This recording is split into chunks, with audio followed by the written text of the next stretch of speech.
Hey everybody, welcome back to Art by Galen. My name's Galen Eilenfeld, and welcome back to Creating Comics Start to Finish.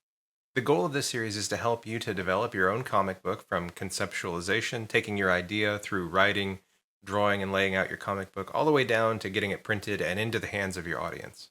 And today we're going to be talking about character creation and development. I'd like to let you know before we get started into the topic today, I do have a workbook that I developed to go along with this series. And it actually has a few pages inside it that you can use while developing your characters. It gives you a place to sketch your character and to write down all the details about them so you can have it in one place. If you would like to get yourself a copy of this workbook, there is a link down below. I do have some artwork playing in the background, a little time lapse of me working on some panels from my book, Baku Dreamwalkers, just so you have something to visually enjoy while I'm rambling on over here.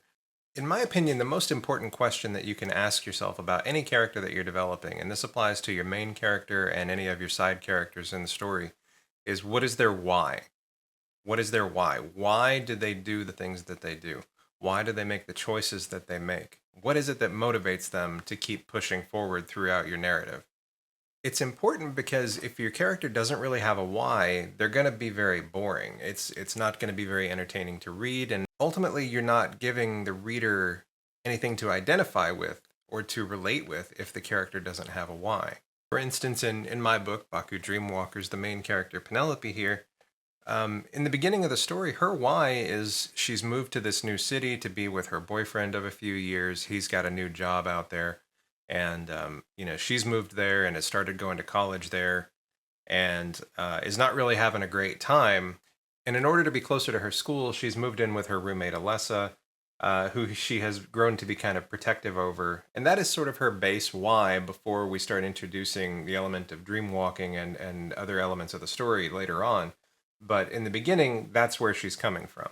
And that's just an example. So what are her whys? She's there, like I said, she's there to be with her boyfriend. She's there to be closer in this relationship.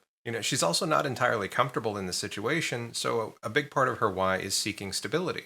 And so one of the questions that you really need to ask yourself about your character is, what is their why? What is their driving force behind what they do?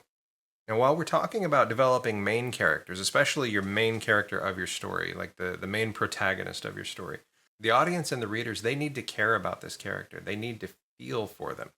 And one of the ways that we do that is by putting our characters through trials and tribulations. Through conflict and suffering, the readers end up developing sympathy and empathy for the character. Basically, what you have to do for that is just make sure you're not giving your character everything that they want. Because they're going to need that want to be a driving force in the story, and they're going to need that want in order to be relatable. Which brings us to our next tip, which is a flawed character is going to be a lot more interesting and relatable to your readers.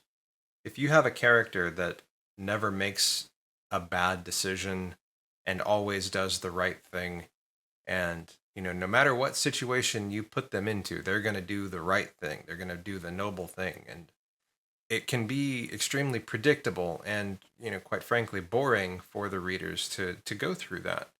Because once you see it a few times that a character is always going to make the correct choices, you don't need to read the story anymore. You know exactly where it's going to go. It ends up feeling very one-dimensional and very bland, and you don't have a character that anybody's going to relate to. You can make your character more dynamic by figuring out what are their morals, what are their ethics, what problems do they have, what kind of psychological and emotional triggers do they have that might set them off? Is there something that they're really passionate about that might drive them to make a rash decision, or do they have a short fuse or something like that? They need these kinds of things. They need these kinds of character flaws to make them real. And it's also completely normal if their morals and ethics kind of contradict their actions sometimes. That's a human thing. That's a real thing that we do. We may know the difference very clearly between good and bad, but the dynamics of the situation can cause us to make decisions that we normally wouldn't. Those are the things that you need to consider when you're writing your characters. Another thing I recommend when you're developing your characters is to keep notes about the character traits. You can use Google Docs, you can use a traditional notepad, or you can even use the workbook that I showed that I developed for this, or something similar. Make sure you have things like name, age, morals and ethics, if they have a job, what their education is, their religion, if anything. and their abilities and powers if they have any. You want to keep these things in an area where you can reference them easily as you're writing and drawing your books, because it's really going to help you with maintaining consistency. Once you've figured out more about their personality, your characters need to be able to make big decisions and big choices that are going to affect their life and that are going to affect the outcome of the story. One of the things that I've found absolutely amazing about writing my comic is that occasionally my characters will surprise me. Like they will make choices that completely fit with their personality that I previously never would have imagined until I began writing. And that's been one of the most rewarding things for me is feeling the characters start to come to life and start to almost kind of make their own decisions. If you feel like you don't really know much about your character or like how they would react in certain situations, write little short stories. It doesn't have to be with the intention of publishing or anything like that, but just with the intention of learning about your character. Write your character into a scene and just see what they do. Like you have a situation, maybe they're out at a club and a fight happens, between people that they don't know and they bump into your character. How does your character react? And just see what they do, and have fun with it, and if you're still not sure, just make some choices for them and see how it plays out and see if that fits. Does that feel like the character that you're trying to develop? Is it too over the top? Is it not quite enough? And you can go from there. Now we're going to talk a little bit about visually developing your character. Now, when you're doing this, do not be afraid to make many, many, many revisions to your character, because once you have developed a visual style and a visual look for them, that's what you have to stick to. It's very hard to change the style or the visual of a character mid-series. And I'm going to give you some examples here. Like this was the very first sketch I did of my character, Penelope. And, you can kind of see the sort of skater punky vibe here. She's got the baggy clothes, she's got a beanie, she's got her skateboard, and it looks like she's got a backpack on. And, her hair's a little bit longer and it's dark hair. But this one, I didn't really feel like it was her. And so I started doing more. And this was the next one that I did. And I was a lot happier with this one.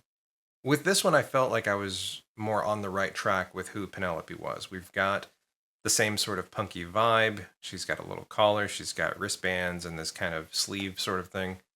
And she's got, my older logo on her t-shirt, of course, and the pale purple hair and the light blue eyes. Those are two characteristics that I did stick with. From here, I moved into, developing her face a little bit more, giving her a name. It was while I was doing this drawing that I decided to give her the pink streak in her hair, which I'm really glad I did. It's something I've really grown to love about her visual style. Another thing that you're doing when you're doing all these preliminary sketches is you're building up references for yourself. And eventually you're going to develop, like what we would call cheat sheets or something like that, where you've got the same face, but in different expressions and at different angles. And, things that you can use as a quick reference when you're working on your internal pages. Over the course of developing Penelope, I even did an anime version of her, which I don't really know why I did, but it just, it was something I wanted to try. I wanted to experiment with a highly stylized version of her. And while I do think it turned out very cute, it's not something that I feel would fit with the story that I want to tell. It's also not a style that I'm super comfortable with drawing in lots of different ways and in multiple characters. This actually took me quite a while to get right. And I'm glad I did it. I still keep it, but it's just one of those things I chose not to use. One major thing that you're going to hear me say a lot through this series, and it's a pretty common piece of advice that you hear through comics creation, and that is show, don't tell. Show, don't tell. Making comics it's a visual medium. Yes, we do write. Yes, it does have text, but it is a very visual medium. Anything that you can tell about your character without having to put the words on the page, do your best to do it that way. I'll give you a very clear example, referencing my book again, Baku Dreamwalkers. The end of issue 1, Penelope is doing her very first deliberate dream walk, and she goes into the dream of her boyfriend. And she is extremely disappointed and hurt to find out that he is having a rather intimate dream about he and her roommate. And that's where we cut off. Now, I had in my notes that Penelope has a high temper and a kind of short fuse with certain things. Now, in this situation, you have to remember she moved out here to be closer to him. And now she's finding out that he is having, inappropriate and intimate thoughts about her roommate that she lives with now. Obviously I could write something out like, Penelope's blood boiled as she saw, the dream take form in front of her. And, just explaining all the rage and everything like that and how she was feeling. But that's not what I did. The very first page of issue 2, bam! She literally punches him in the middle of him being asleep. And that's what I mean by show, don't tell. I could have spent like all this time, giving you, verbiage about like how she's feeling, but it's a lot more fun to just show you. It's a lot more effective to show you. And like I said, you're going to hear me say show, don't tell a lot in this series, but it's very, very important. It's also very effective. While I am showing off my comics, Baku Dreamwalkers, I do want to take a moment and thank our sponsor, Comics Wellspring. Comics Wellspring is an amazing company. They work with comic creators like myself and like you. They do comic printing. They do trading card printing. They also do convention gear, like custom tablecloths and pop-up banners and stickers and all kinds of fun stuff. And they've been super generous and have decided to sponsor this video series to help me to be able to create this content to help you. One of the things that I love about them, not only like do they have a very low entry to getting into, printing your books, you've only got to print 25 to get an order made. The cost is good, the customer service is amazing, but they're also very involved in the indie creator community.